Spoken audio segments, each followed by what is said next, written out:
오늘 긍휼히 여기는 자는 복이 있나니, 오늘 말씀 제목입니다. 사람이 살아가는데요, 꼭 필요한 게 있죠. 밥을 먹어야 삽니다. 근데 밥 먹는 것 말고 또 한 가지 꼭 필요한 게 있는데 바로 긍휼입니다. 긍휼. 사람은 다른 사람으로부터 긍휼이김을 받지 않고는 절대로 살 수 없어요. 하나님으로부터 긍휼이김을 받지 않고는 살 수가 없습니다. 만일 하나님이 우리를 긍휼이기지 않으시고 우리의 모든 행위 한계, 모든 말 한계, 생각이 전부 하나님의 기준과 잣대로 심판하시면 어떻게 됐겠어요? 벌써 지옥 밑바닥에 가 있겠죠? 그래서 시편 기자가 이렇게 고백해요. 여호와여, 주께서 죄악을 지켜보실진데 주여 누가 서리이까? 아무도 우리 여기 예배들이 나오지도 못해요. 그죠?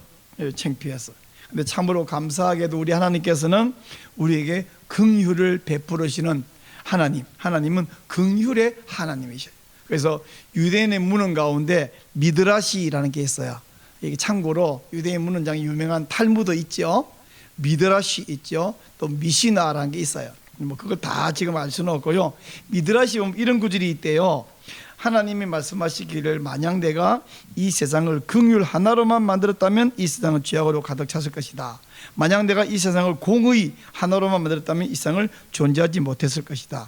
그래서 이 두 가지를 합하여 만들었다고 하셨다. 이런 말이 그 미시나의 창세기 라바 12장 15절에 있대요. 제가 직접 확인하지 않았고 간접적으로 확인했는데 있습니다. 그러니까 하나님은 세상 긍휼만 베풀면 그냥 뭐든지 괜찮아 이러면 엉망진창 되겠죠.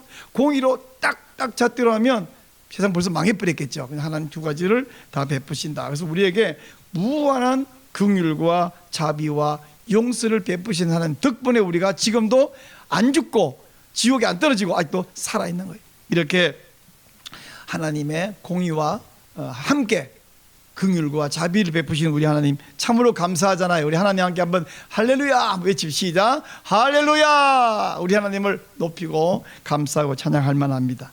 근데 여러분, 사람이 하나님이 베푸시는 긍휼 당연히 필요한데 하나님의 긍휼만 갖고 되겠어요?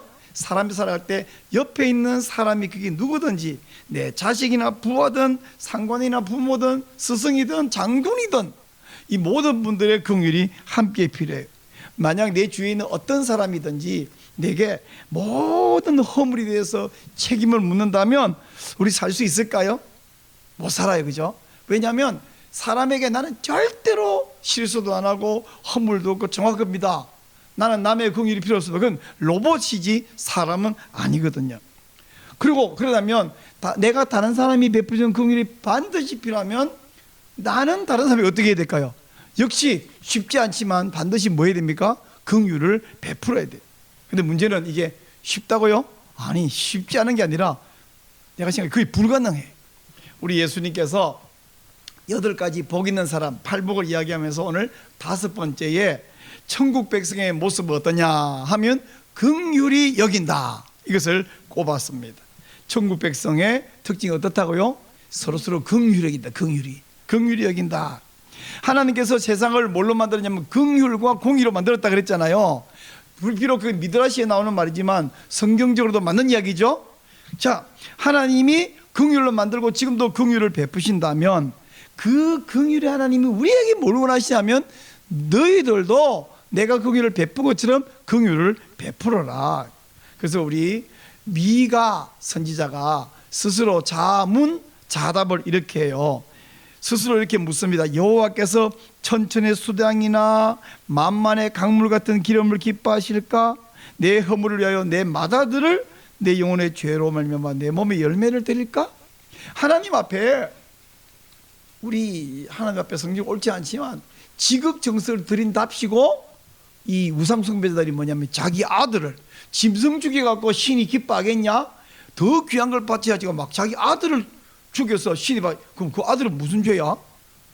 근데 그게 말이 안 되지만 그렇게까지 한다고 해서 하나님이 기뻐하는 게 아니다, 이거죠. 이 말은 정말 아들을 죽인다는 게 아니라 내게 막 가장 소중한 걸 다 바친들 하나님이 그걸 원하시겠냐? 그것보다 하나님이 더 원하는 게 따로 있다, 답을 합니다.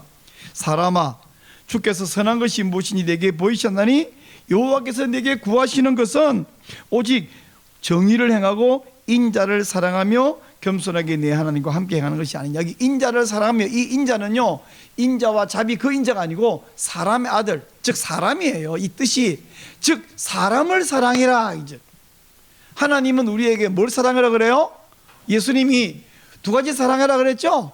하나님을 사랑해라, 네 이웃을 사랑하라. 그 사람을 사랑하라는 거예요. 나는 사람은 별로 안 사랑하고 하나님만 죽도록 사랑하겠어요. 그럼 하나님이 오냐 잘했다 한다고요, 안 한다고요? 아니야, 너 반쪽이야. 반쪽이면 안 되죠. 그래서 나에게 다른 사람이 베풀어주는 긍휼, 하나님의 긍휼은 물론이고 다른 사람들, 부모나 자녀나 이웃이나 친구나 모든 사람이 내게 주는 긍휼이 꼭 필요하다면 나도 다른 사람에게 그 베풀어야 그 사람도 살 수 있다는 거죠. 서로 베풀어. 그래서 이제 유대인의 문헌 가운데 아까 미드라시 이야기했잖아요. 탈무드에 이런 말이 있대요. 한번 읽어줄래요? 누구든지 시작. 누구든지 자신의 친구에게 긍휼을 보이지 않는 사람은 하나님으로부터 아무것도 기대할 수 없다. 이 탈무드 샤바 151b에 있대요. 자, 그러면 여러분, 긍휼을 베푸는데 긍휼이 뭔가를 우리가 한번 좀 생각을 하고 설명을 좀 해봅시다. 긍휼은요, 한마디로 말해서 나를 힘들게 하고 정신적으로, 육체적으로, 물질적으로 괴롭힌 사람을 용서하는 것으로 긍휼이 나타나요. 나는 마음으로만 긍휼해, 그것도 쉽지 않지만 마음의 긍휼은 반드시 행동으로 나타나는데 그 용서라고 하는 양상으로 긍휼이 나타난다는 거예요. 지금 우리가 보고 있는 이 탈무드의 내용으로 말하자면, 이 내용을 거꾸로 말하면 내가 긍휼을 안 베푸는 사람은 하나님으로부터 용서와 긍휼을 받을 수 있다 없다? 받을 수 없다는 거예요. 그러면 왜 긍휼이 이렇게 필요하냐? 이 긍휼이라는 말을 이제 우리가 히브리어로 한번 생각해 봅시다. 그러면 훨씬 긍휼이 뭔가를 이해하기 좋거든요. 긍휼이라는 이 단어가 히브리 말로 라함이에요. 좀 더 정확하게 말하면 라함이에요. 근데 이제 라함의 복수형 라함임, 이게 긍휼인데 이 라함과 어근이 똑같은 단어가 있는데 레헴입니다. 즉 레헴이 뭐냐면 어머니의 배에 이 태 있죠, 태, 자궁, 아기가 자라는 태, 이게 레헴인데 라함, 긍휼과 레헴, 이 태와 어근이 똑같다는 거예요. 이걸 이제 설명하면 긍휼이 뭐냐면 어머니의 배, 태 안에서 아기가 느끼는 평안함, 또는 반대로 말하면 어머니가 자기 태 속에 있는 아기에게 느끼는 감정, 그게 라함이라는 거예요. 자, 어머니는 태 안에 있는 아기에게, 또는 태를 통해서 태어난 낳은 아기에게 어떻게 합니까? 무한히 용서해요. 울면 젖주고 기저귀 갈아주고 똥 싸놓고 뺑뺑 울면 뭐 잘했다고 우냐 이러는 엄마가 없어요. 그러면 다 갈아주고요, 밤중에 자야 되는데 빵긋빵긋 웃으면서 그러면 또 애랑 놀아주고, 그리고 심지어 애가 심심할까봐, 내가 애기 기르는 사람들 보니까 애기가 재롱을 부리는가 봤더니 애기가 재롱 부리는 게 아니라 부모가 재롱을 부리고 있어. 특별히 엄마가 재롱을 부리고 있어. 요즘 보니까 엄마가 그러더니 할머니도 재롱 부리더라고요. 아기 심지가 할까봐. 아기는 오히려 무뚝뚝하고 있는데 막 엄마가, 할머니가 온갖 재롱을 부리, 이게 사람이. 근데요, 제가 어떤 할머니를 보는데 다른 데서는 그런 행동을 못할 것 같은데 애 앞에 막 온갖 정말 재롱을 부리는데 전혀 창피하다고 생각을 또 안 하는 거예요. 애기 앞에서는. 애기가 달라면 뭐 젖가슴 열어 젖도 주고요, 뭐든지 모든 요구를 들어줍니다. 모든 잘못을 용서해주고 덮어줍니다. 바로 이게 뭐라고? 이게 라함이에요. 레헴을 통해서 태어난 그 아기에게 느끼는 감정, 베푸는 모든 행동, 이게 라함이라는 거예요. 자, 이런 라함을 갖고 있으면, 제가 이미 말했어요, 라함이라서 마음으로 긍휼도 쉬운 일이 아니지만 그것도 필요하지만 이건 반드시 행동으로 나타날 때는 용서와 또 품어줌과 모든 필요 제공으로 나타나는데, 이 긍휼 때문에 나타나는 용서는 과연 얼마만큼 몇 번까지 하면 좋으냐, 우리가 고민하기 전에 베드로가 벌써 예수님께 물어가고 답을 얻어놨어요. 예수님 뭐라냐면 한 우리 용서를 2번, 3번 하기 어렵던데 베드로가 엄청 들게 잡아 한 7번 하면 될까요? 이랬더니 예수님이 7번씩 70번도 해라. 그래서 이거는요 77, 49, 490번까지만 된다 뜻도 아니라 사실 490번이 다 불가능한데 490번까지라도 하라. 이건 7은요 숫자가 완전한 수이기 때문에 이 말은 사실은 끝도 없이 무한이라는 건데, 아니 2번도 용서 못 하겠는데 어떻게 7번도 아니고 7번씩 이름을 하라고 하셨냐? 이 말은 방금 제가 말씀드린 라함이라는 것은 레헴을 통해서 태어난 아기에게 느끼는 감정, 무한한 것이거든요. 자기가 4배로 통해서 난 아이를 생각하면 용서의 횟수는 의미가 없는 거예요. 자 보세요. 어머니들은 아기에게 몇 번까지 용서합니까? 몇 번까지 봐주냐고요? 기억납니까? 기억이 안 나는 거예요. 내가 너 밤중에 자는 거 깨는 거 내가 너 했다 한번 체크, 이런 엄마가 없는 거죠. 나중에 그런 적이 많은 것을 기억은 하지만 몇 번째 기억도 안 나고, 그래서 아기만 보기 보면 이가 벅벅한 이런 엄마가 없단 말이죠. 그때 다 덮어놓고 너무 당연한 것을 받아들입니다. 근데 더 난감한 게 있어요. 마태복음 18장에 보니까 죄를 지은 형제가 용서하면 용서한다는 말이 아니라 용서를 빌면 용서하는 말이 아니라 베드로가 그냥 몇 번까지 용서하면 될까요? 이렇게 물었어요. 아니 좀 생각합시다.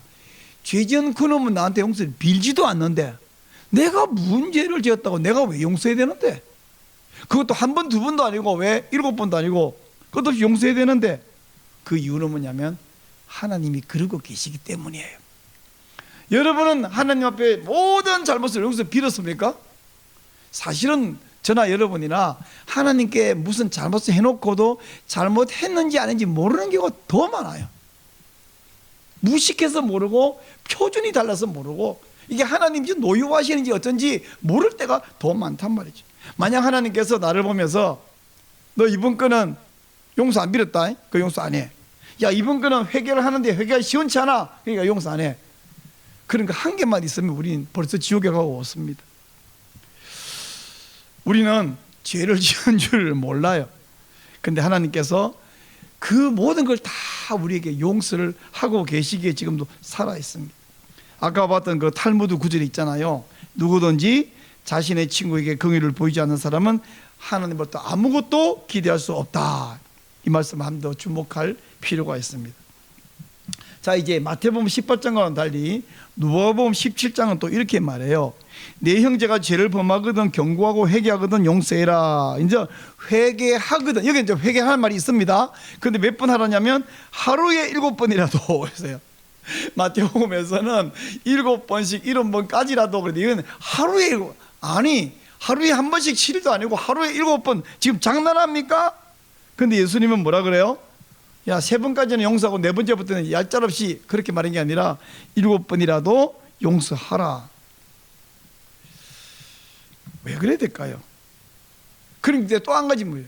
내가 하루에 7번이나 용서하라는 말은 알겠는데, 근데 용서는 해야 되는데 제가 용서를 안 빌어요. 그럼 용서해야 될까요? 안 해야 될까요?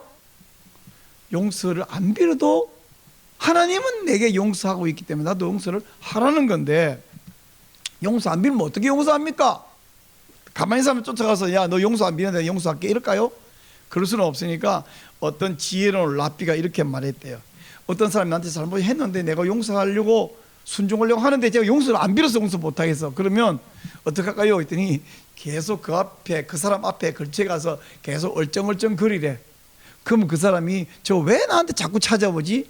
그래서 기억이 나고 용서를 빌게 될 거라는 거예요.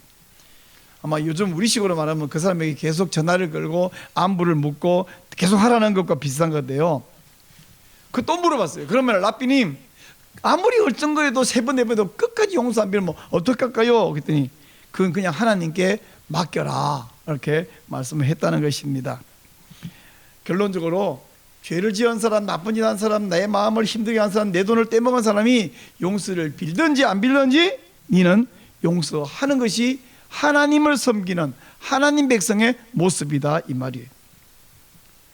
주님이 용서하라 그러니까 이제부터 한번 용서 한번 해볼까? 참 안 되지만, 근데 사람이 염치가 없는 사람이 있거든요. 염치가 없는 사람.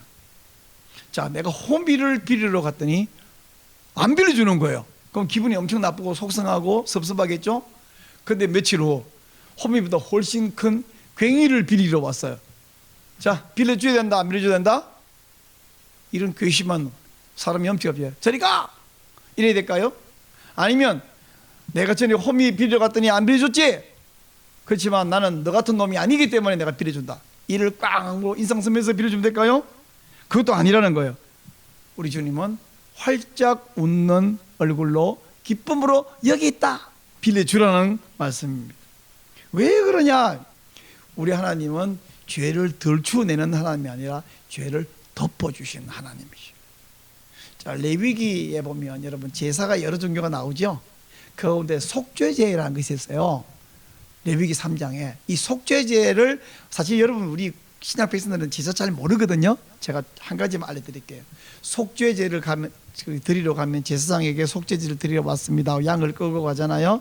그럼 그 양을 이제 묶어놓고 앞발 뒷발 묶어놓고 이렇게 목을 베가지고 피를 막 뿌리고 해야 되잖아요. 근데 그 양을 잡는 장소가 어디냐 그러면 번제단 북쪽 마당이에요. 이게 왜 중요하냐면 번제단 북쪽 마당 거기가 원래 어떤 제물을 잡는 장소냐면 번제를 드릴 때 번제물 잡는 장소예요. 그러니까 잘 들어보세요. 번제물은 순수한 희생, 완벽한 헌신 제사니까 가장 아름다운 제사이고요. 나 하나님께 번제 드렸다 이렇게 만약 말하면 굉장히 뿌듯함이 있는 제사예요. 근데 번제물 잡는 바로 그 장소에서 속죄제물도 거기서 잡으라는 겁니다. 속죄제는 죄를 지었기 때문에 하나님께 드리는 아주 창피한 제사잖아요. 가장 수치스러운 제사예요. 만약에 속죄제물 잡는 장소 따라서 어떤 성전에 온 사람이 그걸 보면 저 사람 지금 무슨 못된 짓을 해갖고 저 속죄제물 드리나, 그렇게 생각할 수밖에 없는 것이 속죄제물인데, 하나님은 속죄제 제물을 어디서 잡냐면 번제물 제물 잡는 그 자리에서 잡으라고 했어요. 그러니까 남이 볼 때 그 양 잡는 것이 지금 번제 드리려고 잡는지 속죄제 드리려고 잡는지 알겠어요, 모르겠어요? 모르죠. 하나님이 이렇게 배려를 해 주셨어요. 그래서 똑같은 장소에서 잡으로 말미암아 그 사람이 지금 죄를 지어서 제사를 지내는지 그냥 헌신하다 제사를 지내는지 보는 사람은 아무리 봐도 몰라. 하나님하고 본인하고 제사장은 알겠죠. 이렇게 하나님은 사람의 죄를 덮어주기를 원하시는 하나님이십니다. 자, 여러분 시편 32편 1절을 한번 읽겠습니다. 시작. 허물의 사함을 받고 자신의 죄가 가려진 자는 복이 있도다. 내가 살다 보면 구약 백성이라고 치고 살다 보면 내가 속죄제 드릴 일이 발생할까요? 안 할까요? 사람은 죄를 짓습니다. 근데 딱 갔더니 구역이 나눠져요. 번제물 잡는 구역, 속죄제 잡는 구역이 되죠.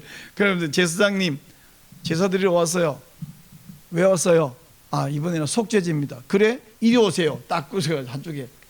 그 남들이 성전 그 이스라엘 뜰에서 사람들이 다 보고 있어요. 근데 아는 사람도 있을 수 있어요. 같은 마을. 그럼 저놈 인간 저거 무슨 못된 짓을 했지? 자, 알게 되면, 근데 그게 구역이 나눠졌으면 속죄제 드리려면 그거 갈 수밖에 없잖아요. 그럼 이제 온 동네방네, 야, 내가 이번에 성전에 갔더니 누구누구 씨가 속죄제 드리더라. 소문 다 납니다. 그게 나라면 여러분 어떡하겠어요? 너무너무 안 좋죠? 창피하고 소문이 나면. 근데요, 거꾸로 내가 갔더니 어떤 사람이 속죄제 드려, 남이 속죄제 드린 걸 봐도 그게 좋을까요? 이 말하고 싶어 입이 건질건질 하잖아요. 우리 하나님은 덮어버려요. 야, 이번에 누구 제사인데? 그 무슨 제사인데 몰라? 같은 장소니 어찌 알아? 그러면 그건 이제 소문내고 말고 할 것이 없는 거죠. 아마 에이, 그 사람 평소에 훌륭한 사람인데 번제겠지 이렇게 말하겠든지, 하나님은 덮어주기를 원하십니다. 자, 근데 여기까지 다 좋은데 내 마음속에, 여러분 마음속에 한 가지 의문이 생겨요. 뭐냐면, 아니 주님, 긍휼히 여겨야 되는 건 알겠는데 왜 피해 입은 사람, 손해본 사람에게는 자꾸 용서하라는 강조만 합니까? 아니, 하나님이 나한테, 내가 하나님께 죄를 지어도 용서해 주는 건 다 감사하지만 사람이 나한테 죄 짓고 두 번, 세 번 반복해 죄 짓고 그 용서하는 게 얼마나 어려운데, 차라리 야, 제발 죄 좀 짓지 마. 그런 걸 강조하는 게 낫지 않아요? 왜 그 이야기는 안 하시고 용서라는 얘기만 자꾸 하십니까? 이런 마음이 우리 속에 생깁니다. 여러분 마음에 안 생깁니까? 제 마음이 생깁니다. 자, 그러면 그런 말씀을 성경에 안 했냐? 아니, 바로 지금부터 그 이야기를 하겠습니다. 죄 짓는 것은 얼마나 무서운가. 여러분, 구약시대에 이스라엘 백성들이 막 죄도 짓고 하나님께 벌도 받고 이러니까 구약시대는 다 엉망진창 개판으로 살았나라고 오해하면 큰일입니다. 아니요, 오늘날도 교회 다니면서도 죄 짓는 성도, 죄 짓는 목사 있잖아요. 다 그런 게 아니고, 그런 사람이 있는 것처럼 구약에도 그런 사람이 있지만 정상적으로 신실한 성도들을 중심으로 생각하면 이 사람들은 정말 죄 짓는 게 얼마나 무서운지 알았고 굉장히 두려웠어요. 왜냐하면요, 죄를 지으면 반드시 속죄제 드려가는 것도 내가 그냥 가만히 있으면 누가 알겠어. 강제로 와가지고 속죄제 드려 이렇게 시키는 게 아니라 본인이 오는 거거든. 본인이 제사장에게 찾아. 왜 오냐 그러면 죄를 지으면 하나님과 나 사이의 관계가 끊어져 버린 것을 알았기 때문에. 이 무서운 일입니다. 그래서 반드시 관계를 회복해야 되거든요. 근데 어떤 경우에는 죄를 짓고 내 죄 지었다 바라는데 죄 짓고 죄 지은 줄 모르는 경우가 있는데 나중에 한참 지나고 그 사실을 깨달았다. 그때는 속죄제가 아니라 속건제를 드려야 돼. 사실 우리 레위기 읽으면서 속죄제, 속건제 설명해도 그냥 읽으면 뭐가 다른지 잘 몰라요. 저도 잘 모를 때가 있었어요. 한 가지 뚜렷한 게 뭐냐면 속죄제는 죄 짓고 하나님께 드리는 제인데 속건제는 죄 지은 줄 몰랐다가 나중에 깨달을 때 드리는 제사인데, 그러면 어차피 제사들과 똑같냐? 아니요. 제물이 달라요. 비싼 거 드려야 돼요. 비싼 거 드려야 돼요. 근데 하나님께는 죄 짓다가 나중에 깨달으면 비싼 제물 드리면 되는데, 그건 하나님께 대해서 죄를 지은 것이고요. 뭐 예를 들면 11조를 잘못 계산해서 나중에 보니까 잘못 계산 알았어. 뭐 이런 경우들입니다. 근데 다른 사람에게 물질로 손해를 끼쳤거나 마음으로 손해를 끼쳤거나 하는 것을 나중에 발견했어요. 그것도 속건제를 드렸는데 하나님께 죄를 지은 거하고 다른 점이 뭐냐면 손해 끼친 것을 다 배상하고요. 플러스 25% 4분의 1을 되게 비싸죠. 4분의 1이 굉장히 비싼 겁니다. 100만 원이면 돈이 25만 원입니다. 4분의 1을 더해서 갖다 그 사람에게 줘야 돼요. 그럼 끝이 아니에요. 야, 4분의 1 들어가서 됐지? 이게 아니고 내가 너에게 피해 준 것을 몰랐다. 그 지금 내가 가져왔다. 너무너무 죄송하니까 이거 받고 마음을 어루만지고 좀 마음을 부드럽게 해서 나를 용서해다오. 이렇게 저자식으로 나가야 됩니다. 내가 뭐 하나님한테 죄 지은 것도 아니고 뭐 사람들이 지은 거 안 하면 지가 어쩌겠어 이렇게 될 게 아니라 이게 반드시 드려야 되는데요. 그러면 끝이 아니에요. 그리고 와서 끝난 게 아니라 이제 다시 하나님께 가야 됩니다. 이 사람 용서받은 다음에 하나님께 가서 아까 말한 속건제를 또 드려야 돼요. 속건제 제물은 비싸다 그랬죠. 그럼 이거 목사님 그 다 구약 레위기 이야기인데 우리 레위기 잘 알지도 못하고 읽어도 이해 안 되고 우리와 관계가 없는 거 아닌가요? 그럴까요? 자, 마태복음 5장 23절 24절 읽겠습니다. 시작. 그러므로 예물을 제단에 드리러다가 거기서 내 형제에게 원망 들을 만한 일이 있는 것이 생각나거든 제물을 제단 앞에 두고 먼저 가서 형제와 한몫하고 그 후에 와서 예물을 드리라. 저거 구약 이야기 아닌가요? 아니요, 이거 마태복음 5장에 나오는 이야기예요. 산상수훈에 나오는 예수님의 말씀이에요. 구약 백성들에게만 해당되는, 물론 저 때는 아직까지 제단이 있고 예수님이 십자가 못 박혀 죽으시기 때문에 제단이 있고 제물을 드리는 환경과 배경에서 하시는 말씀 이어서 우리가 구약 이야기로 오해할 수 있는데 예수님 말씀입니다. 마태복음 5장 산상수훈이에요. 우리가 다른 사람에게 구약 방식으로 가서 뭐 양 잡고 이런 건 안 하지만 어떤 사람에게 피해를 줬어요. 마음 아프게 했거나 물질로 피해 줬어요. 그 사람은 나에 대해서 지금 굉장히 섭섭합니다. 더 나아가서 화가 나 있어요. 더 심할 때는 막 이를 갈고 있어요. 억울해요. 근데 나는 룰루 나가가지고 하나님께 막 찬성 부르고 막 예배 드리고 막 기도 막 하면 그 예배가 상달된다고 안 된다고. 지금 마태복음 5장입니다. 예수님 하신 말씀에 하면 그 예배가 된다 안 된다? 안 된다. 구약 레위기 이야기 아니에요. 신약 백성 이야기예요. 어떡하라고? 우리가 예배 드리러 가려고 진정으로 그냥 가서 건성으로 예배 드리는 게 아니라 진정으로 예배 드리려고 예배당에 딱 앉아서 먼저 준비하는 마음의 기도를 하죠. 혹은 개인적으로 새벽기도 가서 기도를 하죠. 개인적으로 기도를 딱 그러면 양심이 살아있고 성령님이 함께하는 신자라면 누군가를 내가 그 순간 실수했는데 나 때문에 마음 아팠겠구나, 이게 기억이 나는 게 정상이죠. 보세요, 예물 드리려다가 생각나거든 그랬잖아요. 원망들을 만한 일이 생각나거든. 이게요, 생각 안 하면 상관없냐? 아니, 성령님과 함께하는 신자는 생각나게 돼 있습니다. 그러면 덮어뿌려? 아니면 그 사람이 어떻게 생각하는지 하나님께 막 용서를 빌어요? 옛날 영화 밀양에서 어떤 그 남의 아들을 유괴해서 죽인 악한 놈이 감옥에서 지가 하나님께 용서받다, 말이 됩니까? 왜 하나님께 용서받냐고. 나는 용서 안 했는데. 그게 그 영화의 문제잖아요. 그 사람에게 가서 용서 빌고, 용서만 빌으라고요? 아니, 물질이면 갚고, 이제 물질 손해가 아니면 어떡합니까? 선물 더 줘야죠.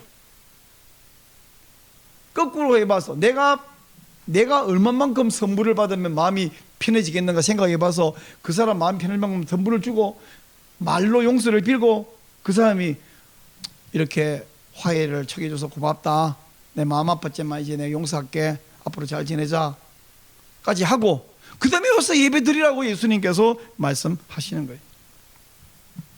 이처럼 사람에게 피해 준 것이 그 사람이 나를 해결해 줘야 내가 하나님께 해결이 되고 기도할 수 있기 때문에, 아까 어떤 랍비가 그렇게 말했다 했죠.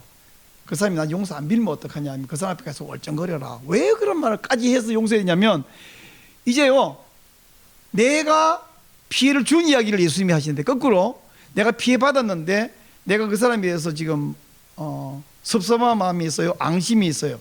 그럼 그 사람은 하나님께 가서 예배 드릴 수 있다 없다? 예배 못 드리는 거야. 근데 그 애가 용서를 빌어야 되는데 용서를 안 빌어. 그러면 용서해줘야 걔가 하나님과 관계 회복되니까 그 앞에서 얼쩡거려서라도 기억나게 만들어라는 이야기를 하는 것입니다. 자, 여러분, 이게 얼마나 중요하냐면 마태복음 18장 18절입니다. 자, 이거 구약 율법 아니에요. 분명히 말합니다. 예수님이 하신 말씀입니다. 마태복음 18장 18절. 자, 읽겠습니다. 시작. 진실로 너희에게 이르노니 무엇인지 너희가 땅에서 매면 하늘에서도 매일 것이요, 무엇이니 땅에서 풀면 하늘에서도 풀리리라. 다시 말하지만 구약율법 아닙니다. 예수님 말씀한 마태복음 18장인데요. 여러분, 우리 손에는 어떤 사람을 죽이거나 살릴 권세가 있음을 아십니까? 믿으시기 바랍니다. 내가 어떤 사람을 용서하지 않고 묶어버리면 하나님도 그 사람을 묶어버려요. 자, 이 말씀에 의하면 하나님이 어떤 사람이 나한테 죄를 지었습니다. 그럼 하나님께서 이래요. 나보고, 광희야, 쟤 너한테 죄 지었는데 너 지금 섭섭하지? 네. 용서할까 말까? 그럼 내가, 하나님은 용서하세요, 난 용서 못해요. 이러면 하나님께서 오냐, 니를 하든 말든 내 용서할게 하신다고요? 아니, 그러냐, 알았다, 그럼 나도 용서 안 할게.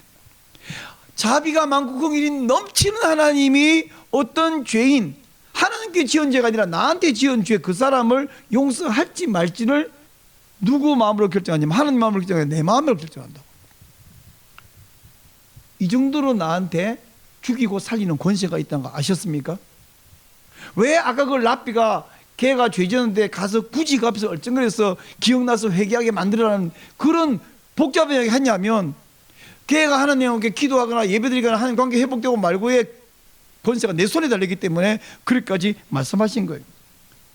하나님은 하나님이니까 용서하십시오. 저는 사람인데 그 용서 못합니다.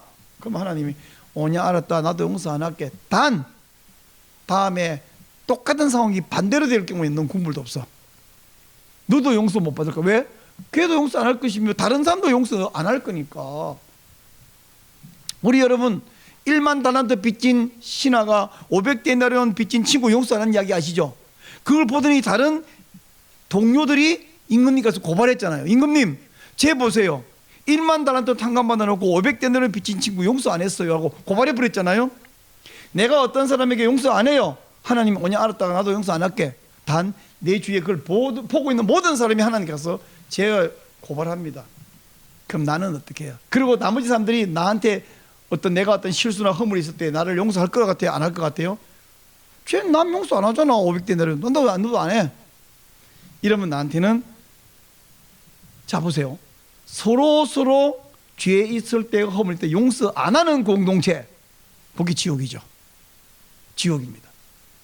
그러나 서로 허물 있을 때 용서하는 공동체, 그게 천국이잖아요.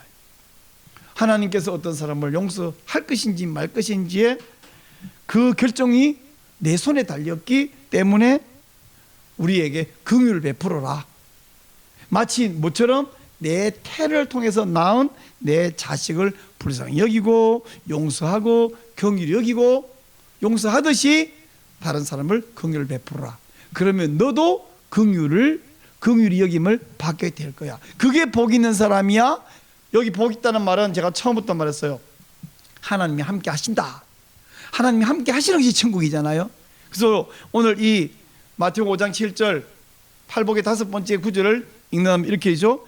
긍휼히 여기는 자와는 여호와께서 함께 하시나니 그들이 긍휼히 여김을 받을 것이며. 이제 말씀 맺을게요. 여러분, 저나 여러분에게나 하나님이 베푸시는 긍휼이 필요합니다. 그렇죠? 다른 사람이 내게 베푸는 긍휼도 필요합니다. 그렇죠? 없이는 우리 살 수 없어요. 그렇다면 정말 어렵지만 나도 그 긍휼을 믿는 하나님의 백성으로서 내게 긍휼이 필요한 것으로서 나도 그 긍휼을 베풀어라.